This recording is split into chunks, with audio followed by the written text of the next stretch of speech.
বকে দিয়ে দাও। আচ্ছা নি কেন দুদিন মধুবালা কি বলুন তো এটা হচ্ছে ভাজা মশলাটা এখানে আমি পিষে রেখেছি।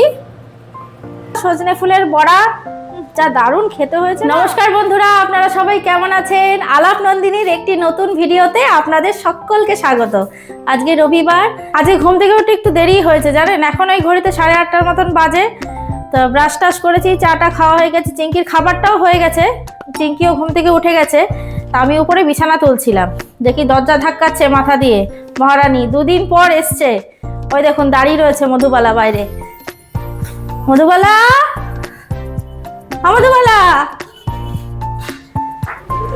মধুবালা কই? এই যে মধুবালা, এই যে। আচ্ছা খাবে, খাও খাও খাও। তুমি দুদিন আসনি কেন মধুবালা? তুমি দুদিন আসনি কেন? টিঙ্কি, তুমি দুদিন আসনি কেন? হ্যাঁ, আসিসনি কেন দুদিন? আবার দরজা ধাক্কেছে আজকে যে আমি এসছি, দরজা খোলো। হ্যাঁ, আমি ব্যালকনি থেকে দেখি যে কে দরজা ধাক্কালো। দেখি মধুবালা দাঁড়িয়ে রয়েছে। মনে পড়েছে আমার কথা? আজকে মনে পড়লো? দুদিন কোথায় বেড়াতে গেছিলিস? হ্যাঁ মধুবালা, দুদিন কোথায় গেছিলে বেড়াতে? কিছু না, খাও খাও খাও খাও। চিঙ্কি কি করছিস? কে আছে মা? কে এটা? কে কে এটা? মধুবালা? হ্যাঁ দেখো তো মধুবালা এসছে কিনা, বকে দিয়ে দাও তো, একটু বকে দিয়ে দাও। আছনি কেন দুদিন মধুবালা? তুমি দুদিন আছনি কেন? বকে দিয়ে দাও। ও চিঙ্কি, ভালো করেছো, এখন চলে এসছো।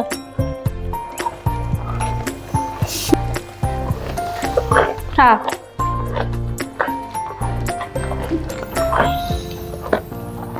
আস্তে আস্তে খাও, আস্তে আস্তে খাও। বন্ধুরা, স্নান করা হয়ে গেছে। সকালবেলা মধুবালা এসেছিল, মধুবালাকে খাইয়ে তারপর যা ছিল বাসি আসি কাজ সমস্ত করে স্নান করে পুজো দিয়ে চলে এসেছি রান্না করতে। আর বন্ধুরা, কালকে যে চাটনিটা করেছিলাম একদম অনুষ্ঠান বাড়ির মতন একটা ইউনিক চাটনির রেসিপি, সেটা আমি আজকের ভিডিওতে আপনাদের সাথে শেয়ার করছি। কেমন লাগলো অবশ্যই কিন্তু কমেন্টে জানাবেন। চলুন তাহলে দেখে নিই চাটনিটা কেমন হয়েছিল। তা চাটনির জন্য এই দেখুন, আমি এখানে টমেটো কেটে নিয়েছি, একটু বেশি করেই করে রাখবো। টমেটোগুলো একেবারে ছোট ছোট করে কেটেছি।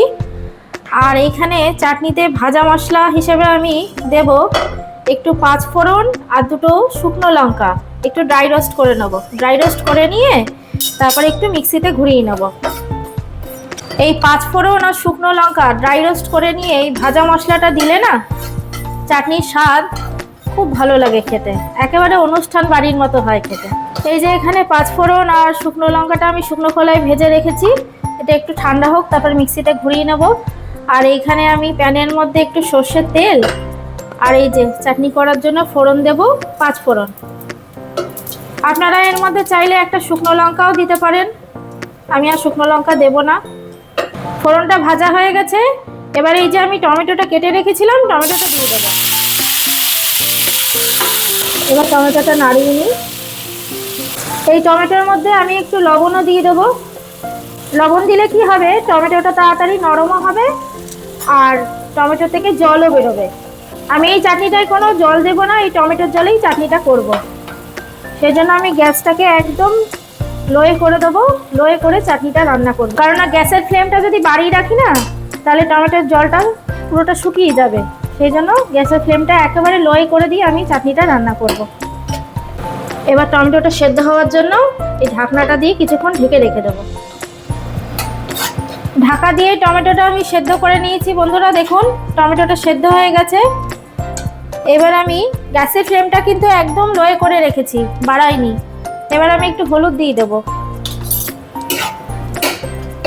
হলুদ দিয়ে দিলাম। আর দিয়ে দেবো এই যে, বেশি চিনি দেবো না, এই যে ছোট বাটির হাফ বাটি চিনি দেবো। আমি আজকে চাটনিটা চিনি দিয়েই করছি, আপনারা চাইলে চিনির বদলে গুঁড়ো দিতে পারেন। এবার ভালো মতন করে টমেটোর সাথে চিনিটাকে নাড়িয়ে চিনিটা গলে যাক। চিনিটা পুরোটাই গলে গেছে। এবার আমি এর মধ্যে দেব এই যে, বলুন তো এটা হচ্ছে তেঁতুল। এই যে অল্প একটু তেঁতুল আমি জলের মধ্যে ভিজিয়ে রেখেছিলাম, এই তেঁতুলের জলটা দিয়ে একবার টমেটো চাটনি বানিয়ে দেখবেন। স্বাদটা তো একদম অন্যরকম হয়, আর একটু টক টক স্বাদ হয়, মানে ফাটাফাটি লাগে চাটনিটা খেতে। এই যে এবার এই তেঁতুলের জলটা আমি এর মধ্যে দিয়ে দেবো। এবার 1 থেকে 1.5 মিনিটের মতন আমি একটু তেঁতুলের জলের সাথে আর কি ভালো মতন করে চাটনিটা মিশিয়ে নেব। 1 থেকে 1.5 মিনিট হয়ে গেছে। এইবার আমি চাটনিটার মধ্যে দেবো আমসত্ত্বর আর খেজুর। তো প্রথমে খেজুরগুলো দিয়ে দিই। খেজুরটা আমি বীজ ছাড়িয়ে রেখে ছোট ছোট করে পিস করে নিয়েছি, ভালো মতন নাড়িয়ে নিই। এইবার দিয়ে দেবো এই আমসত্ত্বরগুলো।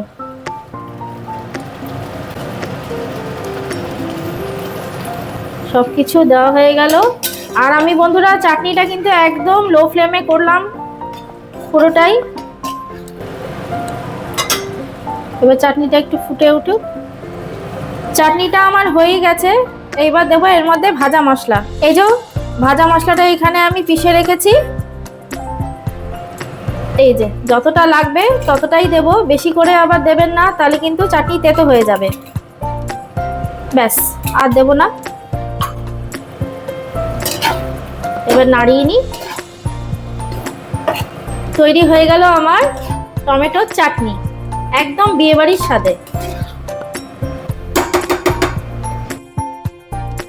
বন্ধুরা চাটনির রেসিপিটা তাহলে কেমন লাগলো? একদম এইভাবে বানাবেন, খেতে কিন্তু জাস্ট ফাটাফাটি হয়, দুর্দান্ত লাগে কিন্তু খেতে। এইভাবে একটু তেঁতুল গোলা জল দিয়ে বানাবেন, জাস্ট ফাটাফাটি। আর আজকে রান্নাবান্না সেরকম কিছু নেই, কালকে থেকে বাবুর পরীক্ষা শুরু। আজকে মা মাটন করেছে, তাই বাবু মায়ের কাছেই খাবে।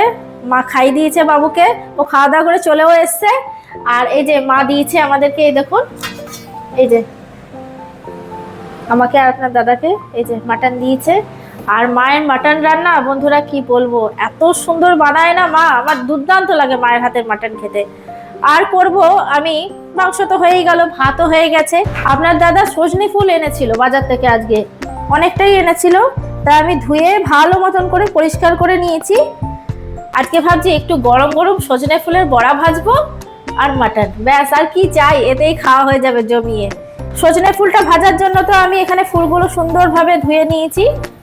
আর লাগছে আমার এখানে একটু পেঁয়াজ কুচি, লঙ্কা কুচি, চালের গুঁড়ো, আর লাগছে কালো জিরে, লবণ আর একটু পোস্ত দানা। এইগুলো দিয়েই আমি আজকে সজনে ফুলের বড়াটা ভাজবো। চলুন তাহলে কিভাবে করছি আপনাদের সাথে শেয়ার করি। ফুলগুলো প্রথমে নিয়ে নিই। এইবার নেব এই যে লবণ, পোস্ত দানা আর কালো জিরে।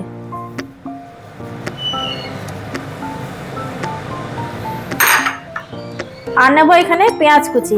সজনে ফুলের বড়া একটু পেঁয়াজ কুচি মেখে ভাজবেন, খুব ভালো লাগে খেতে।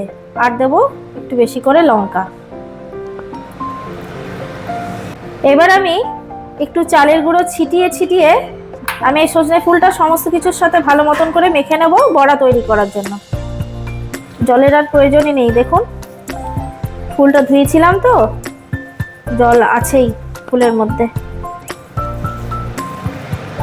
দারুণ হয় খেতে বড়াটা।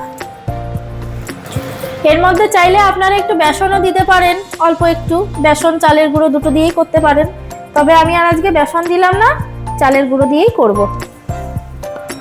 দেখুন বন্ধুরা আমার পুরোটা খুব সুন্দর মতন মাখা হয়ে গেছে। আর কড়াইতেও তেল দিয়ে দিয়েছি, সাদা তেল। এবার চটপট করে চলুন ভেজে নিই, খিদেও পেয়েছে খুব, জানেন।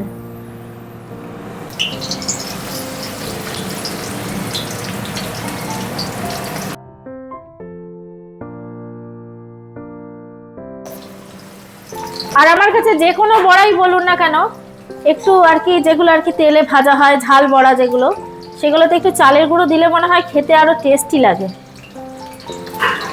ভালো লাগে খেতে। এগুলো ভেজে নিই।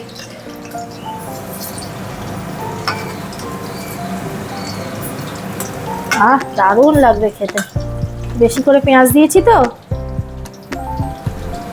এদিকটা ভাজা হয়ে যাক। বন্ধুরা আমার বড়াগুলো এই যে ভাজা হয়ে গেছে, এবার তুলে নিই। এই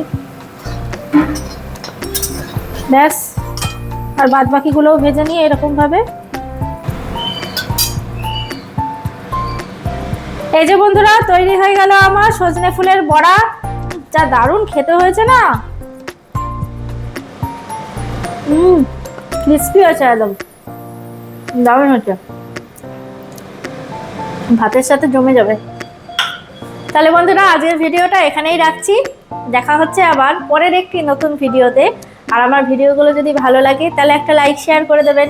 আর যারা নতুন এখনো চ্যানেলটিকে সাবস্ক্রাইব করেননি তারা প্লিজ একটু সাবস্ক্রাইব করে পাশে থাকবেন। সবাই সুস্থ থাকবেন, ভালো থাকবেন, আনন্দে থাকবেন।